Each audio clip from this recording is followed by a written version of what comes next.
G'day viewers, Reboot and Wally in the background here. We're at the Graymore Spiritual Centre baseball field with pavilion, and we're in the pavilion, and I'm taking the opportunity to catch up on my weekly summaries. I've just had a shower in what I'd call the shower of death, because it is freezing cold water, and but once you're in, actually it wasn't too bad. But yeah, so not put my sweaty shirt back on, and I want to keep my other shirt nice for dinner tomorrow night. So sorry, I'm doing this without my top on. So firstly, this is day 85 to 91, and I had a big week. So the first day, day 85, I'd done a couple of 26 and 29 mile days into Duncannon, and then had a zero.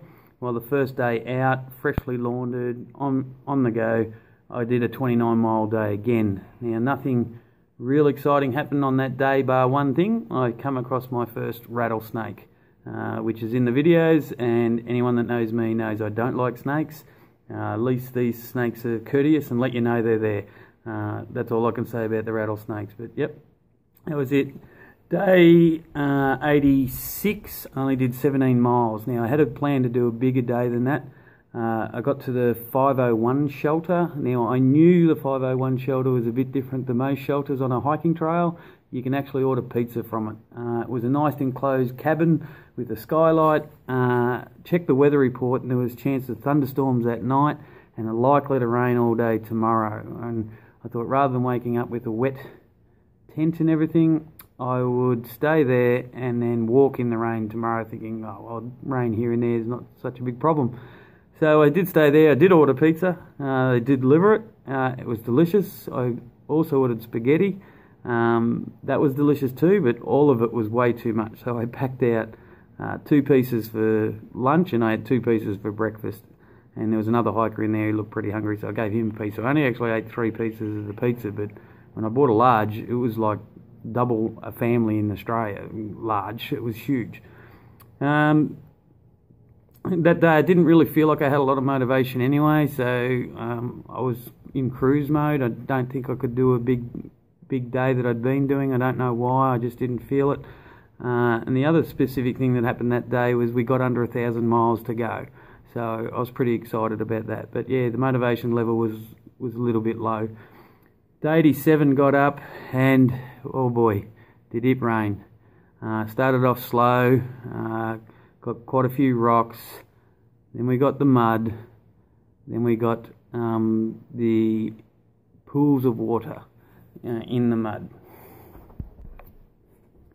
So yeah, so I was trying to do the best I could. Got to around lunchtime, and it got heavier and heavier, and I was getting really cold, shivering cold. So I took a 0.3, so that's nearly half a kilometre trip off trail to a shelter, which is something I would normally not do. Got into the shelter, changed my clothes, and tried to warm up, had lunch.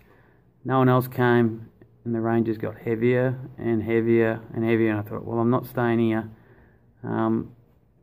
Changed back into my wet stuff, started hiking, and the pools of water had turned into floods, and within a couple of minutes I gave up trying to get around these pools of water. I was just walking through lakes, ankle deep. There was nothing I could do about it. The water was so far off the side of the trails you couldn't go around it.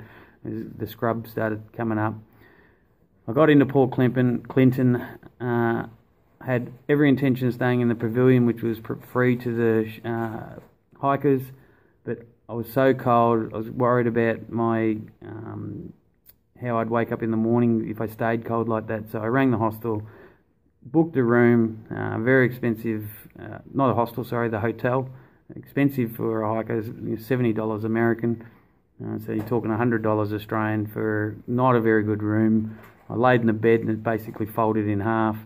I was happy to have the shower, and the meal was nice there. I will give them the meal was nice there, but it was a lot of money I spent that I didn't want to spend, but I felt I needed to spend.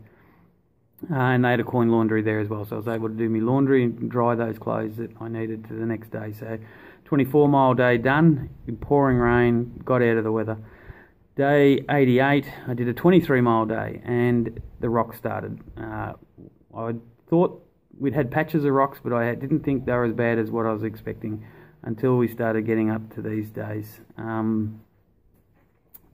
went over the pulpits, so there was Pulpit Rock and Dan's pulpit, and Pulpit Rock's about a mile either side of it, or half a mile either side of it, got pretty bad.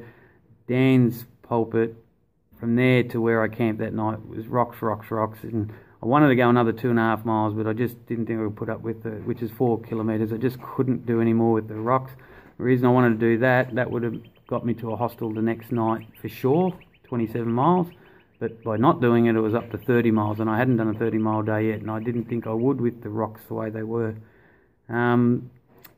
I had a Port Clinton, I did pack a sub, and I did a little bit of resupply as well before I left, so that was a late start.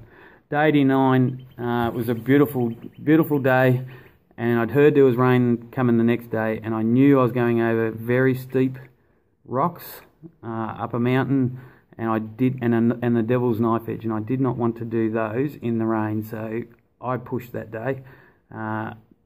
From mile 1248 to 1252.5, so 4.5 miles, 7 kilometres.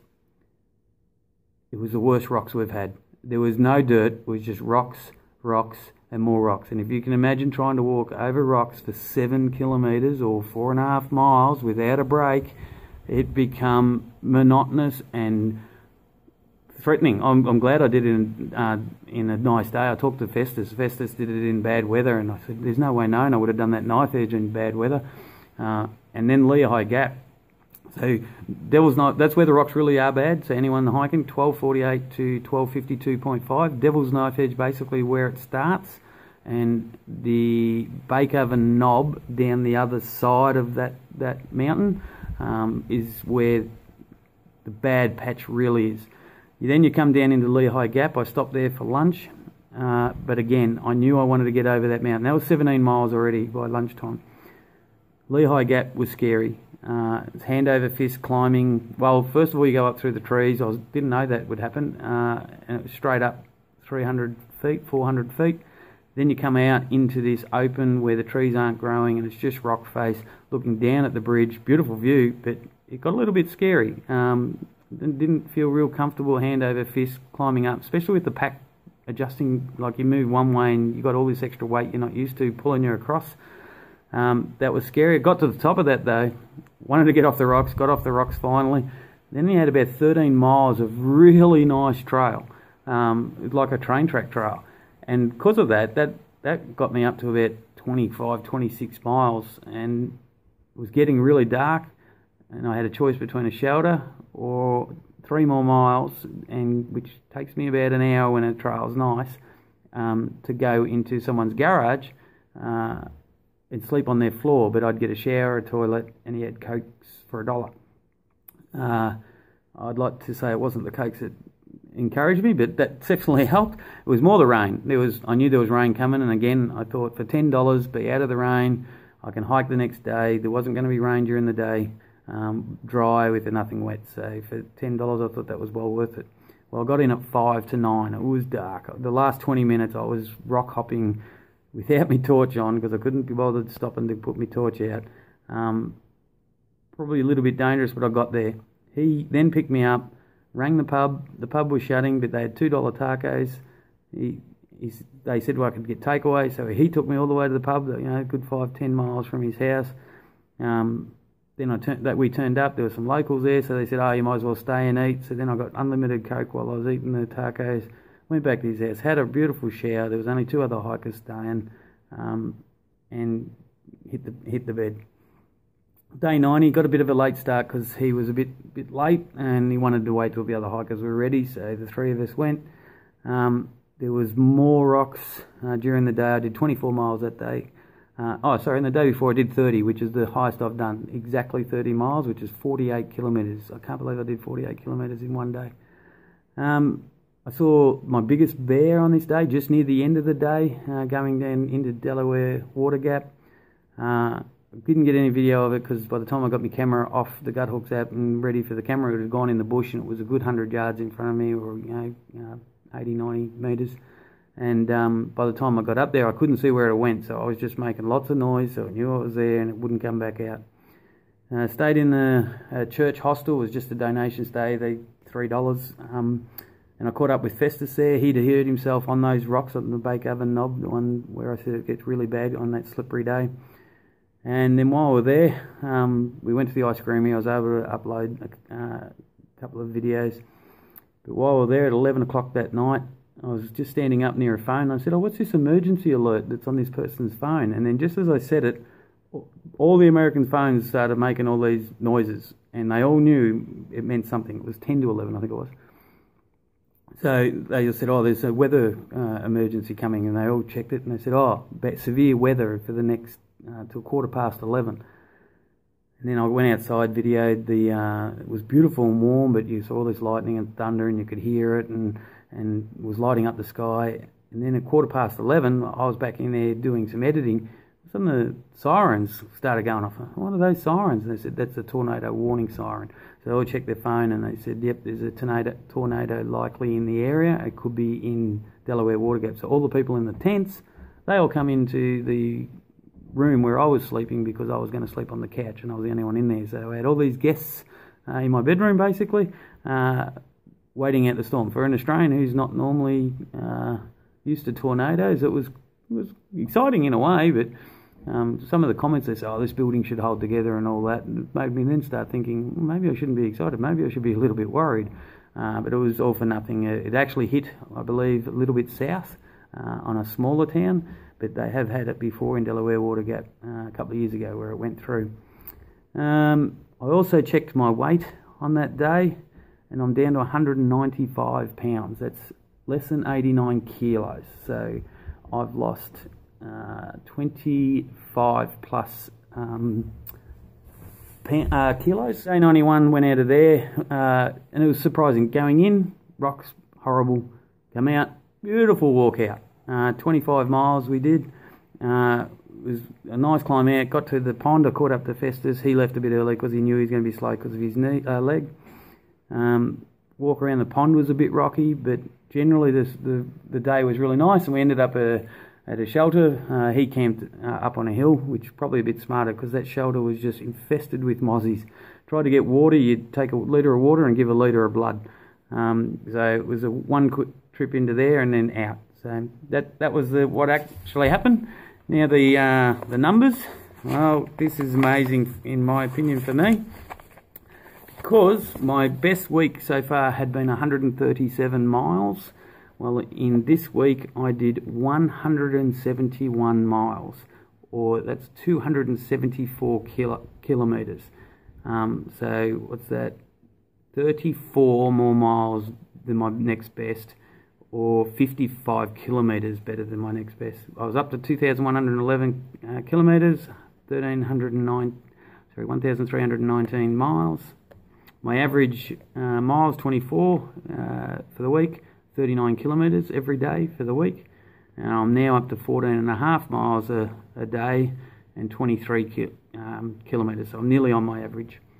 I had no zeros, no Neros, and I had 3 hostel stays. So out of 91 days, 41 of them were in hostels or in tents at hostels. Spending $24.94 on resupply for the week. So I carried a lot less food, and I'm actually finding if I carry less food I can do more miles, obviously less weight, and that's actually getting me from town to town quicker. But that's got the negative effect of then I eat town food, which is more expensive, but it does get me through quicker. It's $33.25 Australian for resupply.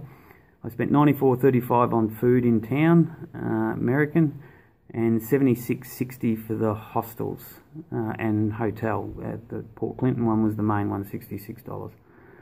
And $5 on laundry at the hostel as well. So $175.95 American on laundry, so on all of those. So that's $234.60 Australian.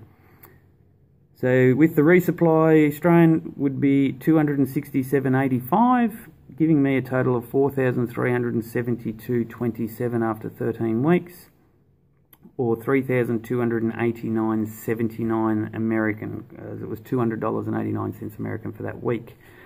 And my budget at the time, $4,372, was $4,616. So I'm $250 under what I was hoping to spend before I left for the trip. All right. that's it. I am currently up to day 96.